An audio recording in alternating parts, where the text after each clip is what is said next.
Alright folks, so we're making this video because I could not find anywhere on YouTube a video of someone putting on any type of spacer, regardless of brand, onto a Kubota 3901. So we have the wheel off. As you can see, we took that off, we loosened it up, jacked it up, and removed it. There's two studs here. These are on the wheel hub. And so the way these spacers attach, we have 4-inch ones from BORA. And we're doing this because we are up in the Blue Ridge Mountains and it's pretty hilly and gets tippy up here on this thing. So we wanted to spread out our wheelbase to gain some lateral stability. And so these are going to go on the studs. What we're going to do is we're going to take these conical bolts. Those are going to attach to the studs. Conical nuts attached to the studs. Conical bolts attached to the actual wheel hub. And those go in this way, and so you're going to see, I think there's 12 machine holes in there. These bigger ones are for attaching onto the wheel hub.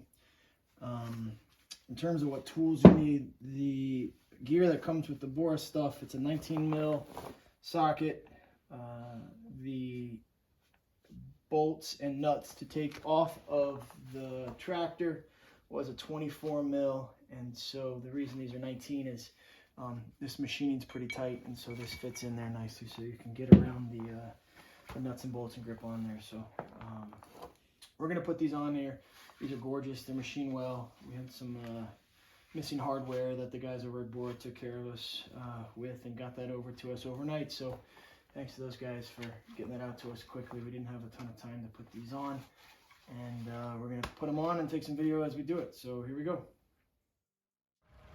Love it all on the mountain. This is the day we put on the spacers. Alright, here's phase one, just getting this thing in here. And we're in good shape.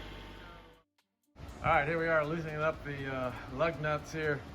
Got the two nuts, now we're loosening the bolts. We got two nuts and now the bolts. It's a 160-pound pressure bar. We're right at 160. We got our 2x4 under there, as you can see, and now we're going up. All right, let's stop there a second, see if these wheels, although we can't spin them because... Got the parking brake. Daylight under there? I'd go another one more. There, I'd stop there. Take these lug nuts all the way off. We've got the tire, you won't be able to see here, but just barely off the ground.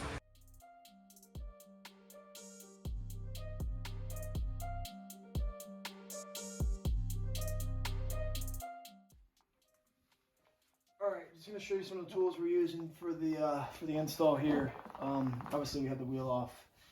To take the wheel off, the Kubota hardware is 24 mil. So 24 mil socket for that. I just realized the hardware from BORA is actually not all the same. So you have the bolts. These are 19 mil. So that's a 19 mil socket for that. They also we initially were missing these, and they just sent us new ones. They sent us these nuts that are going to attach to those studs. I just discovered those are 21 mil. And so I don't know if this stuff that comes from BORA is actually Imperial, but we got a nice, of course, metric set of impact tools here. And so they're sockets, and so we're going to use 24 to remove off the tractor, 19 for the bolts, and it's 21 for the nuts to attach the spacers to the hub. So now we're going to show you attaching those to the spacers to the hub. All right, so we're putting the spacer on to the studs here. So that's on.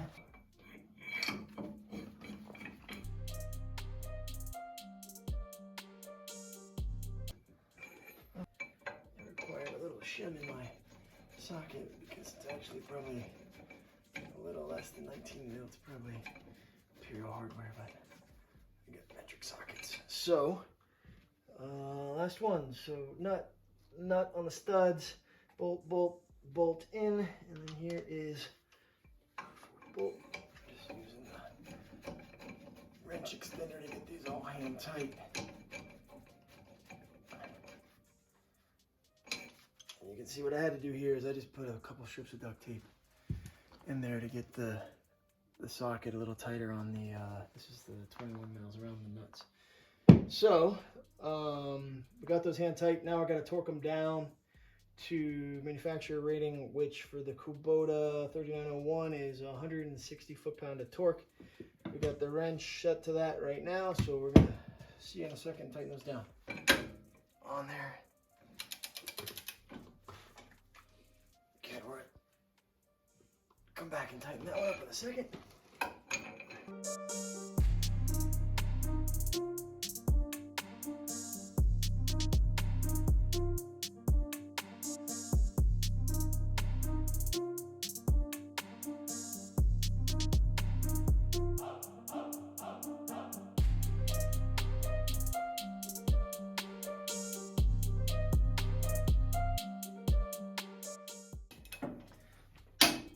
There we go. Muscling this wheel on took about 20 minutes or so, so that's why we sped this up here. One of the things you just have to make sure that happens when you attach the wheel to the spacer is make sure that it sits flush on the collar of the spacer. To accomplish this, we rotated the wheel around, and what happens is that fluid rotates around as well, which helps seat that nice and flush against the collar on the spacer. And yes, for those worried about it, that nail was removed and no damage incurred.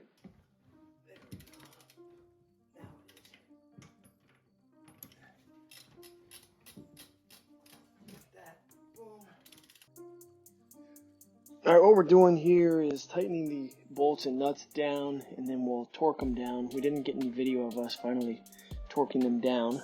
That's the last step for getting the wheel installed onto the spacer. So get them torqued down to 160 feet-pound of torque, and you're done with that side. Okay.